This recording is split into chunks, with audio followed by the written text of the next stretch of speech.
सवाल की एक बात यह कि ट्रंप ने कह दिया कि उन्होंने ब्रिक्स देशों पर टैरिफ लगाकर उनके डॉलर को कमजोर करने के प्लान को फेल कर दिया। तो पब्लिक को यह समझ नहीं आ रहा कि डॉलर पर हमले का मतलब क्या हुआ। डॉलर पर हमले का क्या मतलब?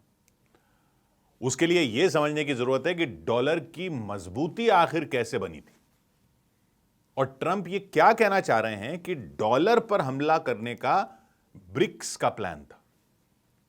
ब्रिक्स के बारे में तो जैसा लोग जानते हैं कि यह एक संगठन है ब्रिक्स देशों का, BRICS, ब्रिक्स, यानी बी से ब्राजील, आर से रशिया, आई से इंडिया, सी से चाइना और एस से साउथ अफ्रीका।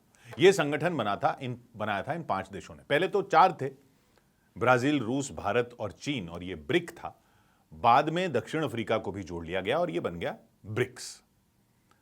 तो वो क्या था कि दुनिया में आर्थिक मामलों में पश्चिमी देशों की चलती थी। अब भी लगभग वैसा ही मामला। IMF, वर्ल्ड बैंक, ये सब संस्थाएं, इन पर पश्चिमी देशों का ही कंट्रोल था है। फिर अमीर पश्चिमी देशों ने G7 जैसा संगठन बना लिया था, बड़ी अर्थव्यवस्थाओं वाले पश्चिमी देशों ने। यानी ये सब अमेरिका की अगुवाई में था और अमेरिका जो चाहता था वही होता था। 21वीं सदी आते आते रूस और चीन की जब ताकत बढ़ती गई और भारत और ब्राजील की अर्थव्यवस्था भी मजबूत होती गई, तो इन देशों ने मिलकर पश्चिमी देशों से अलग यह संगठन बनाया ताकि ये आपस में व्यापार और बढ़ाएं और अपनी फंडिंग के लिए भी अपना एक संगठन खड़ा करें, यानी वर्ल्ड बैंक की तरह। नहीं तो वर्ल्ड बैंक के पास जाना पड़ता है कोई भी चीज फंड कराने के लिए। इन्होंने बोला हम अपना करेंगे, क्योंकि अपना एक डेवलपमेंट बैंक, ताकि अमेरिका और यूरोप के देशों के फैसलों का मोहताज न रहना पड़े। वो जो शर्तें लगाते हैं वो अमेरिका और यूरोप के हिसाब से शर्तें होती हैं, जो IMF लोन देता है या फंड देता है। तो इन्होंने ये डिसाइड किया। फिर साउथ अफ्रीका भी साथ में आ गया और अब तो इसमें 4 और देश जुड़ चुके हैं। ब्रिक्स में अब 4 और देश हैं, ईरान, UAE, मिस्र और इथियोपिया। तो ये और बहुत से देश और भी हैं जो आना चाहते हैं, उन्होंने अप्लाई कर रखा है।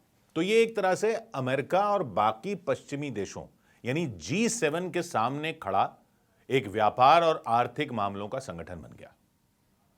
फिर ब्राजील ने यह कहकर अमेरिका में खलबली मचा दी कि ब्रिक्स अपनी एक कॉमन करेंसी पर भी विचार कर रहा है। कॉमन करेंसी, एक मुद्रा। हालांकि बाकी देशों ने ऐसा कुछ नहीं कहा, बाकी ब्रिक्स के देशों ने नहीं कहा, ब्राजील ने कहा, बल्कि पुतिन ने तो यह तक कह दिया कि ऐसा कोई विचार नहीं है। लेकिन खलबली मचनी थी, खलबली मच गई, क्योंकि अपनी करेंसी बनाने का मतलब है कि एक और बड़ी करेंसी दुनिया में आ जाए। हालांकि न तो ऐसा कुछ हुआ और ना ऐसा अभी बहुत जल्दी कुछ होता दिख रहा है, लेकिन यह समझने की जरूरत है कि अमेरिका इससे क्यों परेशान है। क्योंकि अमेरिका की सारी ताकत है उसकी करेंसी से, उसकी मुद्रा से, यानी डॉलर से। दुनिया का ज्यादातर कारोबार डॉलर में होता है। मतलब किसी देश से कुछ लो तो उसको डॉलर में पेमेंट करनी पड़ती है। जैसे भारत कच्चा तेल खरीदता है, हथियार खरीदता है, या देश ही नहीं, लोग भी, आप भी अगर कुछ विदेश से खरीदो तो डॉलर देने पड़ते हैं। अमेरिका से नहीं, कहीं और से भी लो तो भी डॉलर देने पड़ते हैं। सऊदी अरब से भी तेल लो तो वो भी डॉलर में पेमेंट लेता है। कहीं से कुछ भी लो तो पहले रुपए के बदले में डॉलर लो, फिर डॉलर बेचकर उस देश की करेंसी लो और उसको पेमेंट करो, या फिर उसको सीधे डॉलर दे दो, डॉलर ले लेते हैं। ज्यादातर देशों में यह हिसाब चलता है। वैसे अब यूरोप के देशों ने भी अपनी अपनी मुद्रा छोड़कर, अपनी करेंसी यूरोप के देशों ने छोड़ दी, यूरोपियन यूनियन के, उन्होंने यूरो बना लिया कि सब जगह यूरो चलेगा। पहले हर एक की अलग अलग करेंसी थी, फ्रांस की अलग थी, जर्मनी की अलग थी, जर्मनी में मार्क चलता था, फ्रांस में फ्रैंक चलता था, अब सब यूरो चलता है। तो वो यूरो में कारोबार करते हैं, लेकिन ज्यादातर देश डॉलर ही लेते हैं। तो यह समझने की जरूरत है कि ऐसा क्यों है। तो वो क्या था कि दूसरी वर्ल्ड वॉर में बाकी सब देशों की अर्थव्यवस्थाओं को तो काफी झटका लग गया था। जो देश वर्ल्ड वॉर हारे थे उनको तो नुकसान हुआ ही था। जर्मनी हार गया था, जापान हार गया था, उनको तो नुकसान हुआ ही था। जो देश वर्ल्ड वॉर जीते थे उनका भी वॉर में बहुत खर्चा हो गया था, उनकी भी अर्थव्यवस्था चौपट हो गई थी, यूके की, रशिया की। अमेरिका वर्ल्ड वॉर के लास्ट में आया था, लास्ट में आकर परमाणु बम अमेरिका ने फोड़ दिया था और जीतने वाली साइड का हो गया था। पर उसकी अपनी धरती पर तो जंग हुई नहीं थी, तो उसकी अर्थव्यवस्था अकेली मजबूत और बड़ी अर्थव्यवस्था बची थी उस टाइम। तो अंतर्राष्ट्रीय स्तर पर व्यापार के लिए देशों को ऐसी कोई चीज चाहिए थी जिसकी वैल्यू ऐसी ना हो कि गिर जाए, कि नुकसान ही हो जाए। कौन सी ऐसी चीज हो जो वो भी माने, वो भी माने, दोनों देश माने। तो ये हो सकता था सोना, कि भाई आप कुछ भी लो सोने में दो, कि किसी को कुछ लेना है तो सोना देकर लो, क्योंकि सोना तो ऐसी चीज है जिसकी वैल्यू बनी रहती है। तो अमेरिका ने क्या किया कि अपनी करेंसी यानी डॉलर की वैल्यू सोने के साथ जोड़ दी, कि सोने की कीमत के साथ ही मोटे तौर पर डॉलर की कीमत जुड़ी रहेगी। और अमेरिका के पास सोना था भी दुनिया में सबसे ज्यादा सोना उसके पास, यानी डॉलर लेना मतलब सोना लेने जैसा हो गया, ये वैल्यू कर दी। तो दुनिया भर के देशों में बैंकों का लेन देन आपस में, दुनिया भर के देशों का बैंकों का लेन देन डॉलर में होने लगा। देश अपने जो भंडार रखते उसमें सोने के साथ साथ डॉलर रखने लगे। तो ये तब से चल रहा है। मतलब चीन से समझो आपने कोई सामान मंगवाया, तो अगर आपने उसकी पेमेंट रुपयों में कर दी तो चीन उन रुपयों का क्या करेगा? कहीं और तो रुपए चलेंगे नहीं, कहीं और से तो रुपयों में वो कुछ ले नहीं सकता। आपने उससे कुछ लिया, आपने उसको अगर रुपए दे दिए तो वो भारत से ही ले सकता है रुपयों में। तो या चीन की करेंसी युआन में अगर आपने पेमेंट, आप अगर वो बोलेगा अच्छा मेरे को तो युआन में पेमेंट करो, तो आप युआन कहां से लाओगे? आपके पास युआन कहां से आएंगे? या फिर पेमेंट सोना देकर करो, क्योंकि वो तो कहीं भी चल सकता है। लेकिन डॉलर एक ऐसी करेंसी बन गया जो सब देश लेने लग गए, इसलिए उसको अपने यहां जमा भी करने लग गए कि जरूरत पड़ेगी तो वो कहीं भी काम आ जाएगा। डॉलर भी रखते हैं देश, सोना भी रखते हैं, अब तो यूरो भी रखते हैं, क्योंकि यूरो यूरोप के काफी देशों में चलता है। लेकिन फिर यूरो उतना नहीं रखते जितना डॉलर रखते हैं, क्योंकि डॉलर तो सब जगह चलता है। यूरोप में डॉलर भी चल जाता है, यूरो तो चलता ही है। तो जैसे समझो आपको चीन से कुछ लेना है और आपने यूरो में पेमेंट कर दी, तो वो यूरो चीन के काम आ सकते हैं। अगर उसको यूरोप से कुछ लेना हो तो वो यूरो में पेमेंट कर सकता है। लेकिन डॉलर सबसे ज्यादा चलता है। सोना तो चलता ही है, यूरो भी चलता है, थोड़ा बहुत ब्रिटेन का पाउंड अब भी चलता है। और अब तो कई देश अपने भंडार में थोड़ा बहुत चीन की करेंसी भी रखने लग गए, क्योंकि चीन से भी तो सबको कुछ ना कुछ लेना ही पड़ता है। ये ताकत हो गई है चीन की, तो खैर उसकी करेंसी भी काम आ जाती है। लेकिन सबसे ज्यादा अब भी डॉलर ही चलता है, और इस वजह से डॉलर की मांग दशकों से बनी हुई है। डिमांड हमेशा रहती है। डॉलर की डिमांड रहने का मतलब है कि अमेरिका की ताकत तो उसी से बनी हुई है। बाकी सारे देश इसी जुगत में लगे रहते हैं कि $1 के मुकाबले उनकी मुद्रा की कीमत कितनी हुई।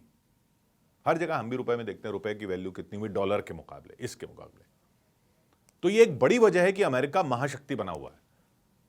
रूस के भी अपने यूरोप और अमेरिका के बैंकों में करोड़ों डॉलर जमा पड़े थे, क्योंकि उसको भी व्यापार में डॉलरों की जरूरत पड़ती थी। लेकिन जब यूक्रेन युद्ध हुआ तो अमेरिका और यूरोप के देशों ने उसके अकाउंट फ्रीज कर दिए, यानी उसके डॉलर फंस गए वहां के बैंकों में।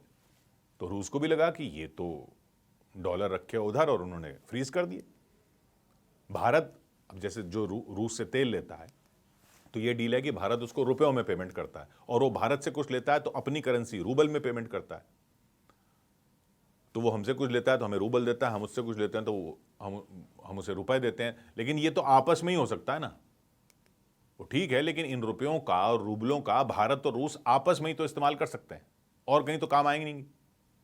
इसलिए ब्राजील की तरफ से यह बात उठी थी कि ब्रिक्स देश भी क्यों ना अपनी एक करेंसी बना लें और आपस में इसी करेंसी में व्यापार करें। यानी ब्राजील से कुछ लेना हो, या रूस से कुछ लेना हो, या चीन से कुछ लेना हो, या भारत से लेना हो, दक्षिण अफ्रीका से लेना हो, तो आपस में लेन देन करने में तो डॉलर की जरूरत ही नहीं पड़ेगी। चीन से बहुत कुछ चाहिए होता है, भारत से कई देशों को आईटी में बहुत कुछ चाहिए होता है। भारत की ताकत कम थोड़ी है, आईटी की बहुत सारी सॉफ्टवेयर जो है वो भारत देता है। रूस के पास तेल है, ऐसे ही बहुत सारी चीजों का व्यापार हो सकता है बिना डॉलर के। और अब तो ब्रिक्स में ईरान भी है, यूएई भी है, और भी कई देश शामिल होना चाहते हैं। हालांकि अभी करेंसी की बात ब्राजील ने की थी, लेकिन अगर ऐसा हो जाए तो क्या होगा? डॉलर की डिमांड तो कम हो जाएगी। यानी समझो भारत और चीन या दक्षिण अफ्रीका और रूस के बीच कुछ कारोबार हो रहा है, तब भी उसमें फायदा अमेरिका को होता है। अभी रूस से कुछ लो, फायदा अमेरिका को हो रहा है, क्योंकि लेन देन डॉलर में करना पड़ रहा है, तो वो उसी में कमा रहा बैठा हुआ अमेरिका। दो देश आपस में कुछ डील कर रहे हैं, कमाई अमेरिका भी हो रही है साथ में डॉलर की वजह से। तो ये सिचुएशन तो नहीं रहेगी अगर अपनी इनकी एक ही करेंसी हो जाए। और ये मजबूत अर्थव्यवस्थाओं वाले देश हैं ब्रिक्स के, तो डॉलर की डिमांड कम हो जाएगी। डॉलर की डिमांड कम हो जाएगी तो क्या होगा, मतलब उसकी वैल्यू कम हो जाएगी, क्योंकि जिस चीज की मांग होती है तो वो महंगी होती है, जिस चीज की मांग कम होती है वो सस्ती हो जाती है। ये तो बाजार का नियम है। तो ये डर है अमेरिका का। यानी अभी कुछ हुआ भी नहीं है, लेकिन इसका हवा खड़ा कर दिया ट्रंप ने और कह दिया कि ये लोग तो मिलकर डॉलर पर अटैक करने वाले थे। उनका कहना है कि टैरिफ लगाकर उन्होंने ये होने से रोक दिया, क्योंकि ये सारे देश डर गए कि अमेरिका से व्यापार में नुकसान हो जाएगा। अमेरिका को अपने टैरिफ लगाने की अब ट्रंप ये थ्योरी बेच रहे हैं। तो भले ही ऐसा कुछ हुआ अभी ना हो, लेकिन इसलिए सबको यह खबर समझने की जरूरत है। 100 बात की एक बात।